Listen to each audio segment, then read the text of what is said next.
Very good morning ને જય શ્રી કૃષ્ણ. રામ રામ, સીતારામ, જય માતાજી, જય ગોપાલ, જય સ્વામિનારાયણ, જય જલારામ, જય જિનેન્દ્ર, જય દ્વારકાધીશ અને મહાદેવ.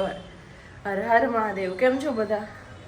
મોજમાં ને? તો વાંધો નહીં. આજે છે ઇલેક્શનનો દિવસ, તો કોણ કોણ વોટ કરીએ એવું છે ને કોણ કોણ જવાનું છે એ કહેજો. અને આપણે એક દીદી પાયલ દીદી જામનગર આરબલુસ એ લોકો વોટ કરી આવ્યા છે. મેં એમનું સ્ટેટસ બી જોઈ લીધું ઉઠીને સીધું કે એ વોટ કરી આવ્યા છે ને આપણે હજી ગયા નથી ને. મેં બી જવાની ટ્રાય કરીશ પણ જઈશ કે નહીં એ કોઈ આઈડિયા નથી, કેમ કે ઘરેથી જવું કઈ રીતના ને એ મેઇન પ્રોબ્લેમ છે. ને અહીંયાથી થોડુંક થાય છે બી દૂર જવાનું છે ને એ વોટ કરવા માટે, એટલા માટે તો સોરી. આ વર્ષે એક વર્ષ કદાચ વોટ નહીં થાય.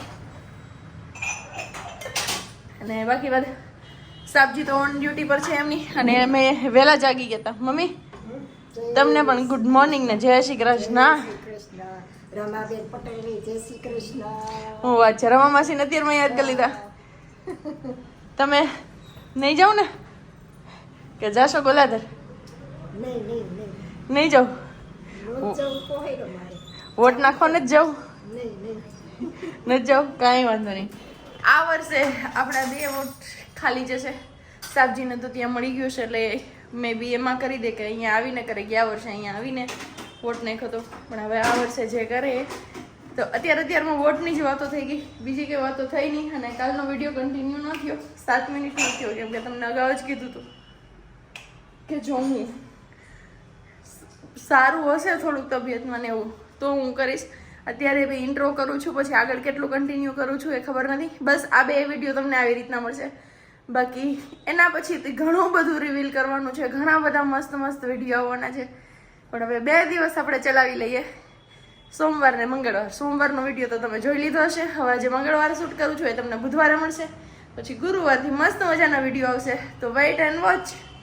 અને બીજું એ શું કહેતી હતી, ભૂલાઈ ગયું, કાંઈ વાંધો નહીં. હવે પાછા મળીએ ને ત્યારે જ વાત. અને ફાઇનલી આપણે ચકેડાવાળી ઘડિયાળમાં સેલ નાખીને ચકેડા ચાલુ કરી દીધા છે, એટલે આપને કોઈને એવું ન લાગે કે આપણી માથે કંઈ બોદરેશન છે નહીં. આ બોદરેશન આમ ફરતું રહે તો આપને યાદ તાજી થતી રહે. શું કેવું તમારું બધાયનું આના વિશે? ચલો હવે ઇન્ટ્રો બહુ લાંબો થઈ ગયો ને ખાલી ગપસપ જ થાય, ને એ મારી એકલીનું બળબડ સાંભળીને તમને બધાને પણ કંટાળો આવતો છે. મળીએ પાછા આગળ. ચલો વાગી ગયા છે 11:30 જેવો, અને મમ્મી વળગી ગયા છે રસોઈમાં. કાલે કંઈ કન્ટિન્યુ કર્યું નહીં ને રસોઈમાં તમને કંઈ બતાવ્યું નહોતું. બની ગયું પણ આજ મમ્મીએ કંઈક નવું બનાવ્યું છે. મમ્મી શું બનાવવાનું છે? ડુંગળી ટામેટું મરચું સમારાઈ ગયું છે, લસણ ફોલી લીધું છે મમ્મીએ.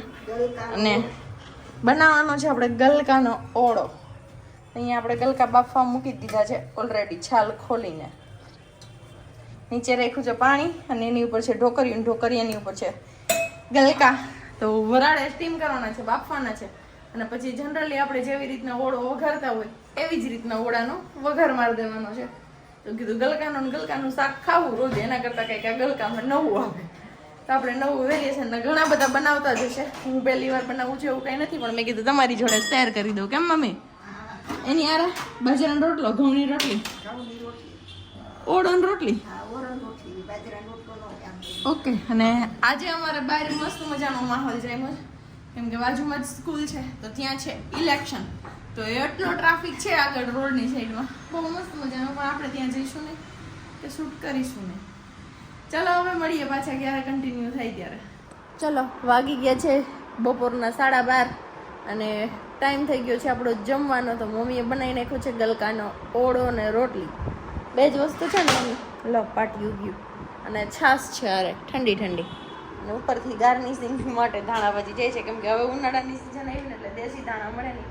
અહીંયા છે આપણો ગલકાનો ઓળો રેડી, અને રોટલી છાશ. આવી જાવ કે તમારે કોઈના લોકોને બપોરા કરવા હોય તો બપોરા કરવા માટે. બાકી બાદ મળીએ હવે પાછા આગળ. હાલો વાગી ગયા છે 6:15, અને આપણે આરામ કરતા હતા. મગાવ્યું હતું બાજુવાળા દીદી યાર શાકભાજી, કેમ કે માહી બેન ને એ લોકો તો નથી એ ગયા છે મામાની ઘરે વેકેશન કરવા માટે. વેકેશન છે તો હમણાં બધા છોકરા મામાની ઘરે જ હોય. શું કહો મમ્મી? તો અહીંયા આવી ગયું છે આપણું શાકભાજી, ને અત્યારે બનવાનું છે તુરિયાનું શાક અને રોટલી કે ભાખરી. રોટલી અમારો પીછો નથી મૂકતી. તુરિયાનું શાક અને રોટલી, તુરિયાનું શાક અને રોટલી. કાંઈ વાંધો નહીં, પછી બાજરાનો રોટલો ભાખરી ને એવું ખાવું. પણ હવે મમ્મીને કારણ કે કરવું ન હોય એવું, એટલે કરે નહીં ને હાયલું જાય ગાડું. તો બસ સાંજના વ્યારા પાણીમાં આવું છે ને આજે વિડીયો એન્ડ કરવાનો વિચાર નથી. સાબજી કેટલા વાગે રાતે ઘરે આવે જ ને સાંજે એ ત્યાં સુધી કન્ટિન્યુ કરવાનો પ્લાન છે. જોઉં છું કન્ટિન્યુ કરું છું કે આવ્યા પહેલાં સુઈ જાઉં છું એ તો મને નથી ખબર. કેમ મમ્મી બપોર ગલકાનો ઓરો ભાઈ હતો મજા આવી ને તો વાંધો નહીં. અહીં જ આવી ગયા છે પાછા ગલકા તુરિયા શાકભાજીમાં છે ગલકા તુરિયા દૂધી ભીંડો અને ટીંડોળા મરચા બસ આટલું જ.